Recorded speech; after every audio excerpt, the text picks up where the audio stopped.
here for another episode of I started to say two words at the same time. We are back here for another episode of Always Almost There, Day After Show. We have reached the end of our 3-night rhyme and run. We've got one show left on this leg, this first leg of spring tour, if you will. And today we are joined by the Vibes crew. We had the two of them on during the cap run. Such a good team. Had to have them back. So Haps and Camito, good to have you guys back on. How are you guys today? Good. Great to be back. Thanks, Storm. Yeah, man. Oh yeah. Well, landed about an hour. I like that Vibes crew. It's a good one. It's good. It's what it's what you guys are. That's it. No doubt. The Vibes crew. But yeah, Haps, you just got home from Nashville? Yeah, took the had the 5 p.m. flight and moved that up yesterday when I was already like Smart. I could be home at like 10 a.m. So did that, was on the flight with Chop and Allie, had a baby sitting right next to me, and put the earbuds in and listened to the Wisteria from night one a couple times. A lot of babies this weekend. Yeah. They're like more babies than you would expect from a 3-night Goose run. Yeah. But a lot of babies. Good Well, to see. before Next generation. Exactly. So before we dive into last night's show, a quick word from our sponsor. Today's episode of Day After Show is sponsored by Beekeepers Naturals. Powered by nature and obsessively tested, Beekeepers uses potent ingredients like propolis pollen and royal jelly and steers clear of added chemicals. In a day and age where we want to boost our immune system as much as possible, Beekeepers Naturals has many products from lozenges to gut health supplements to support us and tap into the magic of nature. Personally, I don't leave home without one of their propolis throat sprays, especially supportive when singing my heart out at a show. Use code STORMSOUND at checkout for 20% off your order at beekeepersnaturals.com. Very exciting. So, do me and Mark get a sample of that for being on here? How's that work?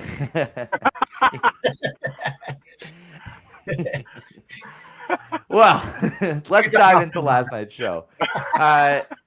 Take us through the pre-show vibes, Haps. As our resident vibes guy, getting into the venue, night 3, where you were.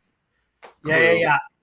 Getting in the venue is a piece of cake at that place. I mean, they put up a metal detector and you just walk through and they ain't stopping out. I don't think the metal detectors are on. You just walk right in. It's great.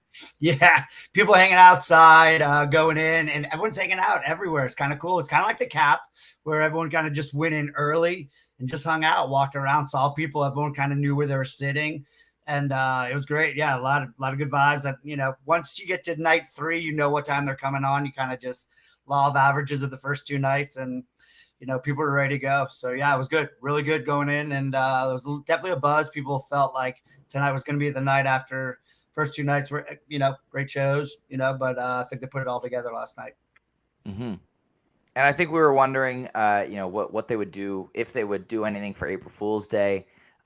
Really love what they ended up doing. This Jive Lee instrument swap. For anybody who liked the sound of the band swapping instruments in that manner, I would go encourage you to check out the Rotation Jam from the first night of Bingo Tour, which is June 19th, 2020. The exact same instrument swap happened, about like a 8 or 9 minute jam. It's very, very solid. Do they go to the same instruments then? Yeah. Okay. Same swap. Peter on bass, Trevor on guitar, Jeb on keys, Spuds on percussion, and Rick on drums. First Lee came to play. That's impressive. But this Lee was great. Musically even, like not just the shtick. Peter ripping up the bass, showing off those guns in the tank top. Ripped up the bass. Peter, Yeah. I thought Peter was a standout. Yeah. Year of Big P. Year of Big P. It was yeah, sure. But I will agree that it is the year of Trevor. But Yes. Peter is just so prominent and twangy and assertive and confident. It must have been the wife. Am I allowed to say wife beater anymore? It must have been the wife beater. Singlet? Singlet. Is that a Canadian term? He was Might be. costume and musically, Peter was outstanding. A+. Yeah, and Peter's, in my opinion, he's the vibe guy on stage. He's the one that's smiling. He took that same like personality from the keys right over to the bass, and it's kind of just like I transcended right over to him, and just to watch him, that whole time, and totally just beat up that bass. It was beautiful. When I watch something like that, because I'm not a musician, I have a hard time understanding, like when bands improvise so well, how they do it, or when musicians collaborate for the first time, how they're so good, or when they switch instruments like this, like how they pull it off. And the way I kind of justify it in my own mind is like if we were looking at, a collection of NBA All-Stars, they might not have some set plays, but they're still going to go out there and look real good. And if I asked the point, to jump up and play small forward, I wouldn't know the difference. He's still going to be pretty darn good. So that's kind of how I explained it to myself in my mind. And it shouldn't have been as good as it was. It was a really good league. Yeah, it was great. And also, of course, we'd be remiss if we did not mention the band members, making fun of each other as each other. We had Jeb, taking a picture of the crowd, saying, how stoked they were to be there. We had the very elaborate gong hit at the end from Spuds, and also noting that this set was for the ladies. And we had Rick shouting out his second cousin Dennis, who's not at the show or watching the stream, and also the after party like Spuds tends to do. But I thought that was a really and nice. Then Rick's like what is that, like stocking net cap to make him look bald? The bald cap, yeah. The one that he probably wore it or a similar one on Halloween 2021 when he was Dr. Evil. Exactly. It was his Dr. Evil costume. Yeah. I couldn't hear what Rick said. He was the only one I couldn't hear. And I was also in the way back kind of the Dancing Vibe group, and I was like, but I knew he was saying something that Spud usually does. Did he give a shout out for like an after party or something? Well, yeah, it was the after party and his second cousin Dennis. Okay. All right. Yeah. That was that was funny. I laughed out. I literally laughed out loud when he shouted out his second cousin Dennis. Me too. It was quality shtick right there. I'll say that. And then they made a very, very quick costume change. Like a minute or so. They all ran off stage, changed into their normal clothes. Peter had some nice hat hair at the beginning of the first set here.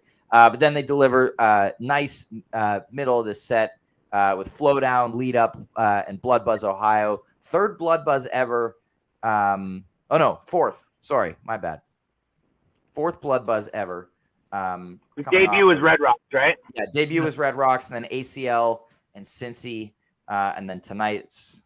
So glad to see this one pop up again. What an incredible cover. Lead Up, of course, absolutely kills. Love this tune. And Flow Down is fun, but Haps, what did you think of this little stretch here? I ran over to Noah when they did the change in costumes, and the kind of the sound I was hearing was Animal. I went over, I was like Animal, and he said Drip. And I was like, it could be either one of those. So I was kind of stoked for both. I was like, I'll take either one of those. Yeah. And, dropped into the flow. And, I shared the stats with you guys offline, or Ryan and our group chat. And I've hit it 9 times. So I've seen flow quite a bit now in my 28 shows. So I love it. I'm a lover of all songs. So it's hard for me to sit here and say it. Except for Peggio. That's a good running joke. Definitely. Peggio's good, babe. I love it. But back to the flow. It's fun, man. It got people dancing. And it's another one of those songs where maybe the diehards are kind of overhearing it. I totally get that, but there's so many new people that are seeing their 4th, 5th, 6th show, first show, and that's a popular song. And I'm gonna throw that back out to T at the end, where I know some of the older crowd is like, yeah, I've heard that a lot, and I get that, but it was hopping in there, and I saw people singing it, and I just love seeing that. Flow Down's the same way. So, and going into Lead Up, I've only heard it a couple times. I don't know the lyrics too well, but it just has a really good vibing sound to it. And I like it. I need to dig in more to it.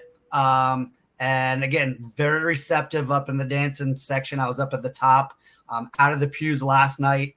kind of up in the upper right corner where there was some standing room. You could dance up there, which was really, really nice. And it was packed up there. I mean, packed in a good way, not like the cat pack, but it was like room to dance. Ushers were letting you boogie up there. Good, real good vibe up there. And then the Blood Buzz was awesome. I've seen 3 of the 4, so I love that song. I'm happy they went for it. And yeah, first 3 songs were hot. I was stoked. I was real stoked. I was sweating up there. I was loving it. Love it. Yeah. Am I to understand that people that see a lot of shows are complaining about seeing songs too much? Is that what I'm understanding? Certain songs, yes. Because they're welcome to stay home sometimes and then see those songs not as much. Yeah. Like what are we even talking about here? Yeah, it's the true. home crowd too. That as I said, I'm not complaining about my 8 drip fields and 24 shows. Yeah. I'm pretty good with that. Look, it's the law, right? Like you see a number of shows, you're gonna see like repeats. Like I don't know. It happens. I mean, I was looking at some Fish set lists and like God, in the late 80s, they played Yum every other freaking show, for a while. Like they do that. You got to build up kind of those songs, and it's repetition a little bit. I get it. I understand where some people are like, well, it was a 2-show gap or a 4-show gap. And that's a lot of. We're going to start that conversation. Me and Storm are going to have a fight. We're not going to, we've exhausted this already. We are working on fixing. Me, I'm not a data guy, so. But we're not going to. I would think the more shows you see, the more you should subscribe to the play whatever the F you want theory and just enjoy it all, and eventually you'll see it all. Yeah. Vibes Crew. Yeah, I don't know. So I listened to this show twice already today, and I wanted to skip the flow down when I listened to it the first time. But then I couldn't, because it came on and it's good. It's slow down. It's fun. It's energetic. Like why would you skip it? So I have to imagine that there's a lot of energy in the room there too, right? Big time. Yeah. Big time. No doubt about it. It's a song. I know Ben gets to show off a little, and it's a good one. Lead up. I mean, give me a new Rick song every week. I'll take it. Let's go. Definitely. When I was listening to that, I kind of felt like the thought that crossed my mind was that it's like the I don't know, the Rick equivalent of like About to Run for Trey or something like that. Like he gets to go a little Guitar Hero, it starts a little, I don't know. It's a great song. Super big fan. Play it as much as you want. Get comfortable with it. Keep playing all these new songs. Let them become a big part of the repertoire. Love it. And then what was after that? Blood Buzz. Unpopular opinion, probably not my favorite cover, but it was good. It was really good. Yeah. All right, there you go. And then we get a Tumble, first one since the fall. I'm very, very happy that they decided to do the Tumble into regular tumble thing again, like they did in New Orleans. This time, I'm pretty sure it was intentional. In New Orleans, they did it by accident. The story goes, if anyone hasn't heard, they went on stage with the intention of, they were going to open with regular tumble, but Coach had put the accent on the written set list. And so Peter kind of started setting up the, vintage vibe thing. So they played Vibey Tumble, but then Rick was like, fuck it. I'm just going to segue it into the normal thing. And then they did it, and it was awesome. And last night was just amazing. I am a huge Vibey Tumble guy. I love this arrangement of the song. I think it's incredible. And the way they transitioned was perfect. The jam was hot. This was, I feel like, there are sometimes a Goose show where there'll be a certain point into the first set when things start to really click, when the energy really gets there. And this tumble was that moment last night. It really got there and was a great explosive finish. Camito from the couch. Yeah, from the couch. So ready to segue to the last conversation. I think I've seen 16 or 17 tumbles, and I got a little bored with it for a time. But that's on me. That's not on anybody else, right? That's not on the band. And I do like the you call it the tumble. I like to call it stumble. I do like it a lot.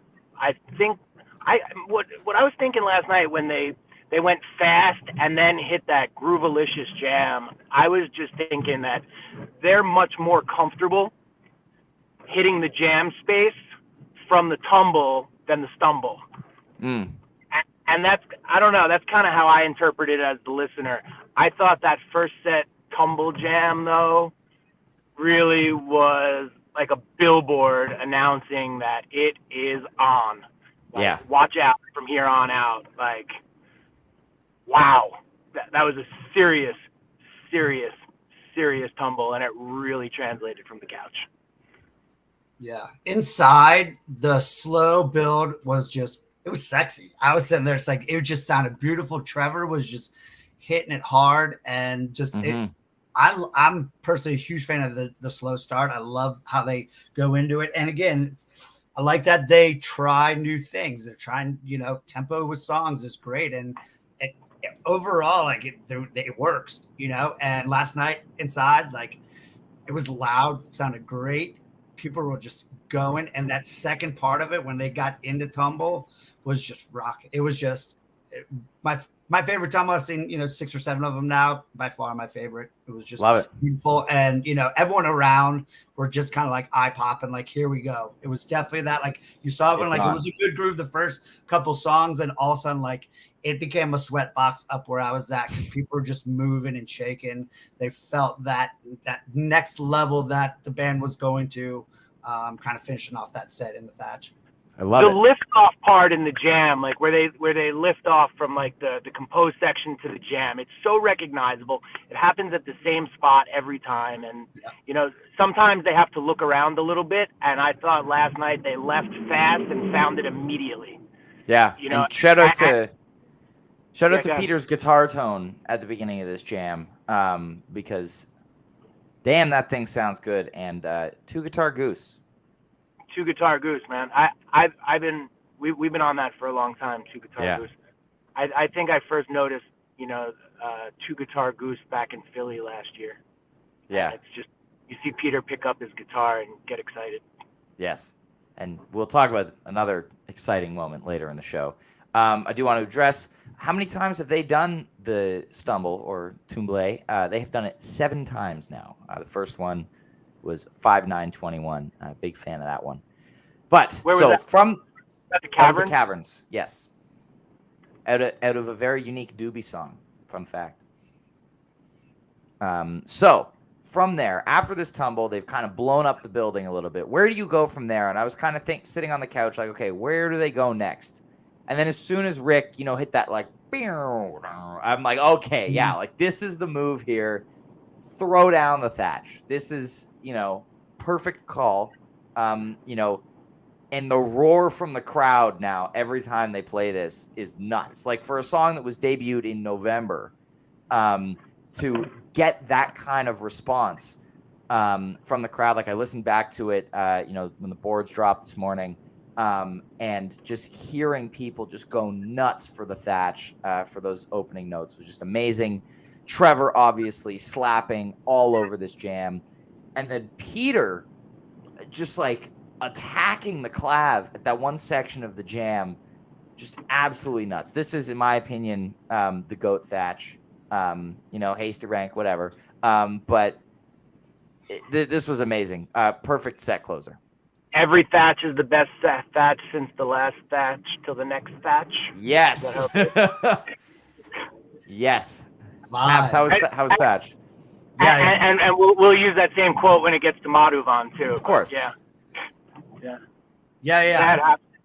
Loved it. Loved every minute of it. I was sitting there after tumbles, like, that's 4 songs and we're getting close, but they've got one more in them. What are they going to do? And yeah, like you were saying, Ryan, the crowd erupted very much like when the first note of Hunger Sight always hits, where it just explodes. And same thing in the rhyme the other night when Hunger Sight hit to start the second set, just an explosion of like, F yeah, same thing with Thatch. Right when Rick goes into that lick, everyone was just like, here we go, and it was almost like premature dancing, like, because it kind of starts off slow for a second before it gets going, and people were already like ready for it, as Rick was kind of just playing with that note for a second. Beautiful version.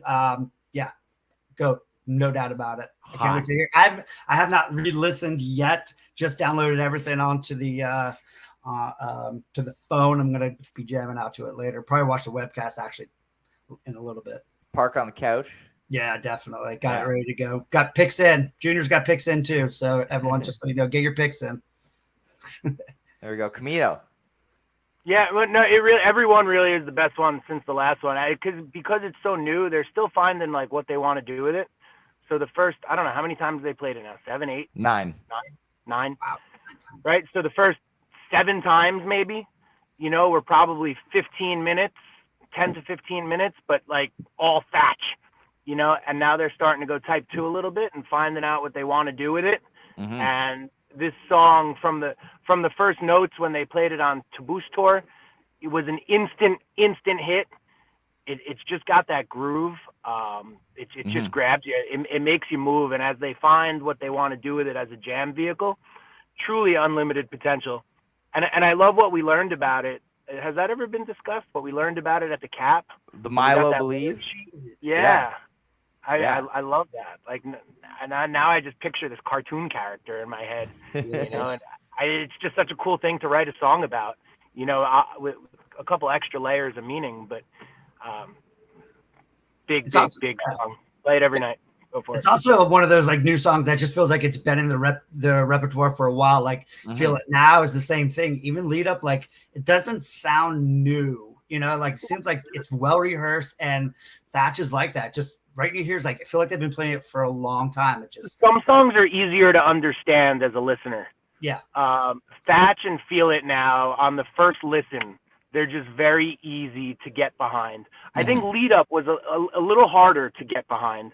Yeah. And I think Everything Must Go was also a little bit harder to get behind. That one took a few plays as well. Yeah, I agree. But I think now it's one of my favorite songs in the catalog. I think that is such a potent song. As I think about the message and what Rick is most likely singing about, I can guess. I can't confirm, but I can guess. Right. Thatch. It's just such an easy song. It's easy, like from the listener's perspective. Yeah, it's perfect. It's really perfect. Thatch Fox. That's all there is to it. And that brings us to the end of the first set from last night. Haps, what were the vibes like at set break last night? Going into the last set of the run. Yeah, I hopped around. Hugs, sweaty hugs, wows, a lot of that. Went downstairs. I was upstairs. Went downstairs, catch up with Captain Incredible, who's down there, almost riding the rail down there. Jeff's down there, ran into B Dunn and Becca. A bunch of people kind of just congregating and just kind of like, wow, they were, like a lot. People were really stoked about the first set, because that, first set of the first 2 nights were good. This one was played beautifully all the way through. Another level. Yeah. Yeah. So people are just buzzing. It was great. Set break's always fun because it's a little bit of like review time, chat with everyone. What's going on? What do you think? And everyone, Tumble Thatch was the talk. Amazing. From the couch, I noticed a lot more friendly. Not friendly is the wrong word. I noticed a lot more familiar faces, on the stream last night than I had been seeing previously in the run. And I don't know if that had any like impact on what was going on in the room. Did it feel more familiar, or like same faces just spread out differently? Part 2 there. Yeah, definitely. I saw people all around. I mean, I was down on the floor first night. I was up in the balcony, pretty good seat second night. Third night, my seat was trash on the far left. Couldn't see anything. I knew it was that because I went and peeked at it the night before. I was like, there's no way I'm sitting over here. I'm going right over here to the dance section up top. But I heard there's not a bad seat in the house. Is that not true? Not true. Definitely not true. Yeah, it's wretched underneath there. It's great if you're going to church or you're sitting down watching an acoustic set, but there's poles everywhere. If you're underneath, deep, like the first 5 rows, maybe 7 rows are not underneath the balcony. And once you get underneath the balcony, there's poles because it's built in 1892. And the further you go back, you can't see the lights, sound. From what I hear, I didn't stay down there. I was up front, like right in front of Peter first night. Up top was great. Sound was beautiful up top. But if you're over on the ends, because it horseshoes around, you can't see Ben if you're on the left side at all. If you're on the far right side, you can't see some of Peter and definitely all of Jeff you can't see. So you kind of got to be right in the middle. Even if you're a little bit on the, second to last section where the speaker's at, it wasn't amazing sound. Right in the middle was just bread and butter, kind of like right where I was at. Sound was amazing. I just got lucky to the 3 places that I were at, but definitely. Pardon me for asking a question that I could have Googled the answer to, but how many does it hold? 22,000-ish, somewhere in that 2200, range. I think. Yeah. 2200. Yeah. That's about twice as big as it appears to be on the stream. Yeah, 2300. It goes deep. It goes deep underneath, like real. It goes all like row, like Z. So half underneath. the room had shit seats. Yeah, it was tough. I mean, it's an old church, so it's pews, and the pews are right next to each other. It definitely was built for skinny people from 1892. Not Americans that like to eat ice cream sandwiches like me. Let's dive into set 2 here. We get finally the Modavon that we have all been waiting for. It's been my 8-point pick for fantasy for like the last 7 shows. So happy to get this, and what a Modavon this is. I want to immediately talk about what Trevor's doing for the first few minutes of the jam. Just these textures. He layers in this reverb, just like he was like this, and they got a good close up of him, just like tapping it. Yeah, and so instead of playing more notes, he was like very, very textural, which was so cool. And there was like some synths from Peter and Rick doing textures as well, and guitar from Peter too. And it was just this kind of like sitting in limbo in this really cool space. Not sometimes with Modavon we'll get initially like some really evil stuff for the first minute. This was just like space. Yeah. Wasn't like super beautiful space, wasn't super evil space. It was just space. So beautiful texture swirling around. And then this like beautiful Bliss jam, shades of Cleveland Rockdale. We were talking in the group chat, kind of like 726 at times. Yeah. I might be forgetting a couple other things. But what a build that they then get into, and then peak after peak after peak after peak, return to the song. But this was an incredible Modavon. What was this like in the room, Hats? Right before, it's kind of like everyone's kind of waiting. They knew they're about to come on right there. So people are kind of moving closer to where they were supposed to be. And then, lights out, screen, blah, blah, blah. First note, people are just running in. So upstairs, there's only one door in and out. Okay. I mean, it's so old that like it's far right side and it's single door in, single door out. Mm-hmm. And so literally people are just running in when they heard it. Which was like, of course, I get goosebumps of that. Just seeing people like super stoked running by me and, just like super jazzed. So yeah, I think everyone I had as my 8-pointer, most people up there for the fantasy people definitely had that ready to go. Except for Neil. I'd like to shout out Neil. I did see didn't put it on his picks last night because he's a fool.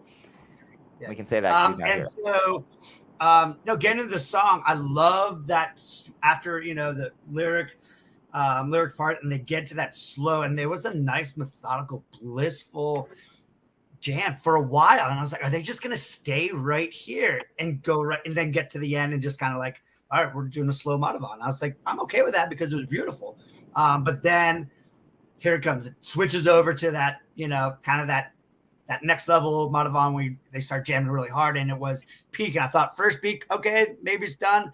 That was perfect. I'm happy as hell. Hell yeah. And then it kept going. Second peak. Right. Third peak. And we're all looking around at each other just like, there's beads of drip just coming down. Like, Camino knows he changes shirts like 6 times a show. So he knows what's going on, like to just get that sweat going. And it was going. I was drenched after that song. After like the third peak, I was just like, I need a new shirt. I need to go to the merch table real quick and get some because I don't bring extra shirts like my man. The only time they ever beat me with the peaks was at the Engborg. I like to stay in good shape, be ready for something like this, right? Yeah, and right. If I ever have to like give up and take a breath like mid song, I'm like, then that's on me. I wasn't ready, right? And the only time they ever beat me was the Engborg in DC. Oh my God, yeah. 3-2, the set closing Engborg. I had to throw in the towel. I couldn't believe it. But all those peaks are like what we like that's kind of what Goose is. That's what Rick is. That's what Goose is. Like peak after head shaking. Like, oh my God, wait, there's more. They're not done. That was only step 1 of 15. Like, what are you kidding? But where they've really grown 2023, I think is where we're seeing the benefits of them having toured with Trey and learning about textures is a great word. Patience is a word we've been throwing around a lot this year. And that's where that bliss space comes from, you know, like it can't be all balls to the wall all the time. And when they develop, you know, stuff in this kind of way, like that to me, when I see that, when I experience that, when I listen to it, that's them kind of stepping into the next phase of their growth. And I think it's very Trevor fueled. Can we also shout out Eric Loomis? Yes. Eric Loomis, front of house. Eric Loomis, Goose's sound guy, is a major storyline in 2023 Goose. Whether you're listening, I mean, period. His name needed to be said. Yeah, and I mean, while we're talking crew, what was Getty like inside the Ryman? You know, kind of a smaller, tighter building. Yeah, definitely. Some of the other venues, but you know, and not that I feel bad, you know, but at the same time, like he's got such a really big rig. The lights right behind the band were really good. Yeah, what does he have? You were breaking up. He's got such a big rig. Rig? Yeah, rig. Yes, that too. Yes, I believe. I have to check with his girlfriend. Sorry, I'm a child. Sorry. I am too. That's okay. If you remember, I forgot what I said last time we were all on. I was made up. There's always a comment.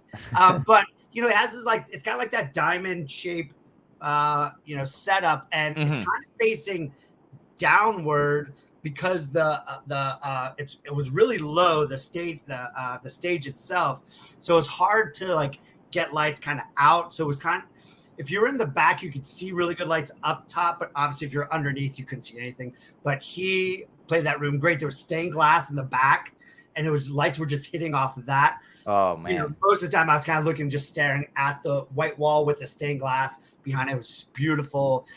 He had it dialed in. You know, both him and Eric. I'm glad you brought up Eric. You know, just had that room sounding great, and that's an acoustic room. I was talking to someone offline about that. You know, I was like, you know, it sounded a little. You know, they're rocky. You know, they come out and play rock and guitar, and you know, my buddy's like, well, you know, that's an acoustic. It's an old church, you know, and it's historical acoustic place. That sounds great. But Eric had it dialed in. It was beautiful. Real good sound. Everywhere I went, it was good sound. Now, there's definitely a couple spots, you know, on the far end, because they only have 2 sets of speakers kind of going right down, angled a little bit downward. So he had it great. It sounded great. Especially on night 3, it was just like he's been in that room for a long time. Mm-hmm. Hell yeah. Yeah. And so then the set continues with Silver Rising, which I love as a landing pad after a huge jam. Kind of a different drum intro last night. I was just going to say, we haven't spoken about that at all. It was different. Yeah. Different intro. Heavy on the toms, cool. a little, maybe a different beat, like a different count. Am I saying it right? A little faster, maybe? A little bit. And I wasn't sure what song it was initially, but you know, Silver Rising is fantastic in this slot. I love it as an early second set ballad. Works anywhere in the show, and it's kind of settled. I was just gonna say, has it ever found a bad slot? No. Yeah, it's an amazing song. In my view, it's Rick's best written song. I think Rick wrote it. I'm guessing him. That's a Rick and Matt Campbell. Yeah. Okay. Yeah. Matt Campbell wrote it. There. Yeah, I saw Campbell there a couple times. He was there for all 3 nights. But yeah, I think it's their best written song. It's beautiful. First time I ever heard it, I was like, this is just beautiful. I once asked Rick, I was like, is it an autobiography? He's like, yeah, but Campbell wrote it. Yeah. A couple of werewolves. Yeah. You know? It's just passionate. It's passion about, you know, like, I don't know. It goes deep inside when you start hearing, you know, his voice, and really it's just passion. I love singers that have, you know, some voice behind their lyrics, and Rick does in Silver Rising. It's just, I could hear it every And night. then One of those songs play every night. The rounds in that song are the best. Yeah, the vocal rounds. Yeah, it's amazing. And then from there, we get into Redbird, Straight Burden. Very happy to hear this one pop up again.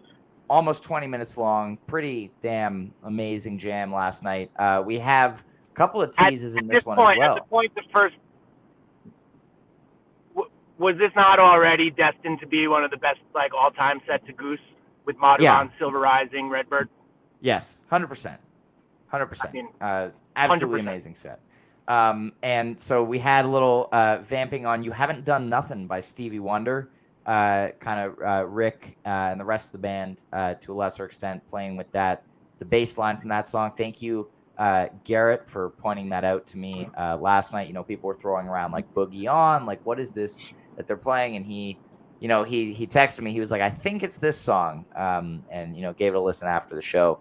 So thank you for that. And we also Loose Ends popping up again. Not giving Noah Ray what he's been chasing. No full play of the song. You should have saw him too, because when I heard the Loose Ends coming, I looked over and he was, I was like, hold on. Yeah, like they're not the cap right here.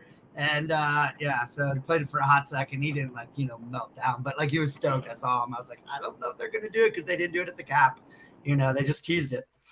But it was great Redbird, and I always love Getty's Lights, because Redbird, all red lights, and it stayed red for most of that beginning of that song, and it just adds to it when you have someone that understands the music and can do that with the production part of it. It just is well rounded, and I love that aspect of his part of that song. On the light side. Great call. He's full on AG6. Yes, agreed. Getty obviously always killing it. And then interesting, after the Redbird, we get to This Old C and Don't Do It to close the set. C felt a little bit rushed to me. I mean, really during every song, but it's very noticeable. We lost you for a sec there, Camino. But talking about the C and the Don't Do It, the C felt a little bit rushed to me, not just because they cut the jam, but also it was definitely played at a faster tempo than normal. Felt like they were just trying to squeeze in the song. Personally, if I were deciding this, I probably would have put, just kind of cut Don't Do It and put, 5 minutes of jam onto the C to close the set. But Peter kind of threw a little jive 2 flavor onto his Don't Do It solo, clav and organ, similar kind of vibe to that. So that's not something he usually does, which was nice to hear. And I love this song, so I'm not going to complain about hearing it to close out the set. But what was the feeling around these two songs? This OC is a tearjerker, like as a dad, I hear the lyrics, and like as a parent, I'll go down that road for a second for all my parents out there, like you protect your kid, and like you want them to have a great life, a happy life, no just bad moments. And when I hear it, it's just, I'm a parent, and it makes me sing loud and sing for him and sing for that the dad in me that wants to see my kid happy, and I love it. I love it. It's beautiful. For me personally, like I was okay with it going short. I do love This OC jam. There's sometimes where I just like, like give it to me right there. Give me the song, give me the tear jerk moment. Like I'm feeling that, getting goosebumps, singing it loud for my kid, and then like move on. And I was okay with it last night because of how that second set, how kind of it flowed all night. Like I didn't need, a long, slow This Old C jam, and I'm okay with that. I know that's probably not the popular opinion. I'm okay with that. No, but I love it. For me personally, I was okay with it. I saw Rick kind of go over to the mic and tell everyone what they were doing, and kind of just dropped out and went to Don't Do It. And you know what? That was a sing along. Everyone was just. I don't think people they transitioned real quick. Like, all right, let's go with this. And like everyone was singing it all around. And, it's a fun song. I dig it for a cover, like, throw it out there. It's not my favorite cover, but it's a cover that I sing and love. And so I was okay with, transitioning. And I felt when that transition happened, I kind of grabbed my phone and looked. I was like, we're at 20 minutes right now. Plus they got to go off stage and come back. So I'm figuring they're not going past 12 again, because they've been pretty sharp on that. Mhm. So they're probably, they just said, let's get one more in and go with it. So I'm okay with it being short. It was beautiful. I sang, I got my feels. I got what I needed. Move on, got something else. And an extra song for me was okay with that. I would have traded 5 minutes of Don't Do It for another 5 of This Old C. And that being said, it doesn't matter what I think, and this is still a perfect set. And This Old C jams don't always have to be tear-jerking jams. If I think about This Old C from Mexico, wasn't that like hyper-ballistic Rick? Yeah, like a Hollywood Nights jam, yeah. Yeah. Like it doesn't have to be, like the song is a tearjerker, and sometimes the jam goes in a totally different direction. And that's what's kind of surprising about it. And I don't even think they needed to do a jam necessarily. I just would have liked to see just a couple more minutes of notes. I just think they pulled the ripcord a little early for my liking. And there still would have been time for everything else. Yeah. Since Mexico, it's the first time they played this song this year. They played it in that Fox G1 benefit, and they played it in the Arabelo podcast. But it's like that song hasn't been played, and I've been working on. I'm getting really close to revealing my top 20, top 5 songs. And I'm pretty sure that This Old C is going to find itself in the official top 5. So I just always want more of that, not less of it. But the Don't Do It was a ripper. It was savage. It was positively savage, the Don't Do It. And yeah, the clav was probably the big difference there, right? Clav, baby. Never fails to come through. And then we get nice Jive Goose approved hot tea encore. Encore that shit. Nice 10-minute concise hot tea. I was personally expecting Animal to come out. I'm surprised that they haven't played it. Maybe we'll get that in Birmingham tonight. But man, this was fun. Fun tea. Good way to close out the run. Seemed like the crowd was vibing off it, of course, because it's a tea encore and you can't not. What was interesting to me also, if we want to talk about this as well, once we talk about the closing of the show, was on the written set list. T was supposed to open the second set.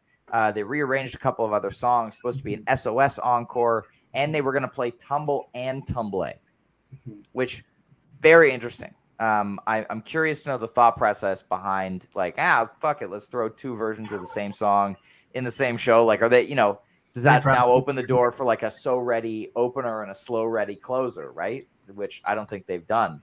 So hard pass. Yeah. Don't need to hear the same song twice in one show. I mean, I don't care that it's on different albums and it has different names. It's the same song, and I don't want to hear it twice in a show ever. Yeah. And we need to hear it fast because Team So loves it. Okay. All right. I did the hot tea encore, so it picked up on like some other themes we've been talking about, which is Trevor as MVP. Like immediately. I mean, we're like 30 seconds into the jam, and the camera caught Peter sitting back, and just like normally Peter plays there, and he took his hands and just looked. It's like, took his hands off the keys. Looked, yep, Trevor, go. And Rick was keying off of Trevor the whole time. And I love, let's see if I can remember his name right. Was it D. James Goodwin? Yes. Right? That produced Dripfield. I think what he did to elevate this song into the next stage of its life, that's been prominent in the last number of tellings of Hot Tea. And I think he's really elevated what was already a no doubt top 5 song. I love that you mentioned this hat. They're tinkering with their own stuff and being creative. I love that. And I think what D. James Goodwin did for this song is a forever contribution to Goose. Yeah, no doubt. Yeah, a backstory on the song. I'm walking in with Brendan and Becca, and I didn't even look, but I heard a girl just say, "I want hot tea tonight." And hand up guilty, me and Becca both said, Oh God, no. It just sometimes just comes out because like I've heard it a lot. And I like it, and I forget. We talked about this, yeah. And I forget when it gets played, and I'm in it. I love it. It's a great dance song, and for me again, I like every song. So like I don't fluff it, but I just love what they do, and so I'm okay with it.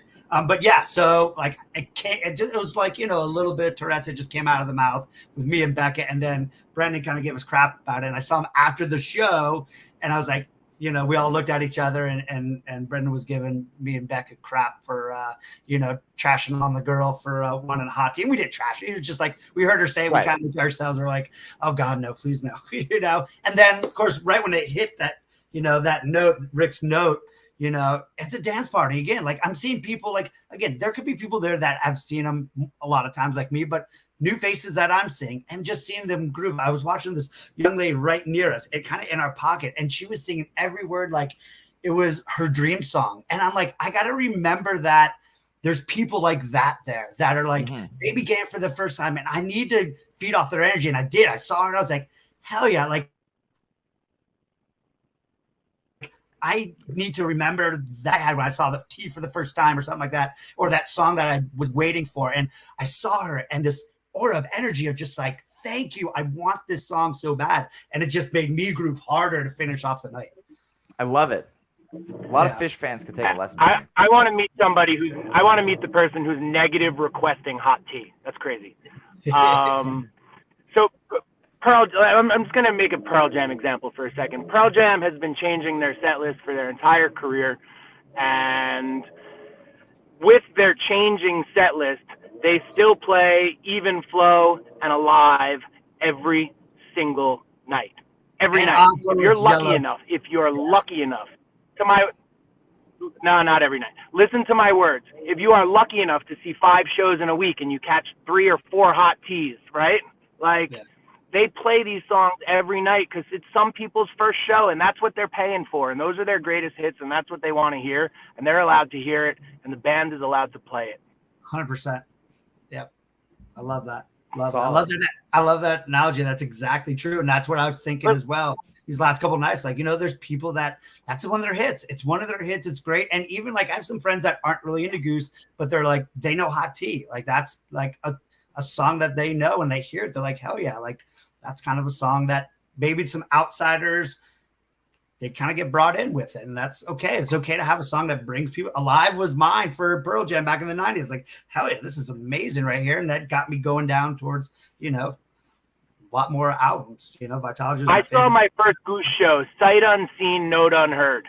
And I remember standing online for my second Goose show, like 3 months later, and somebody asking me what I wanted to hear. And my first request was hot tea, and my second request was Yeti, right?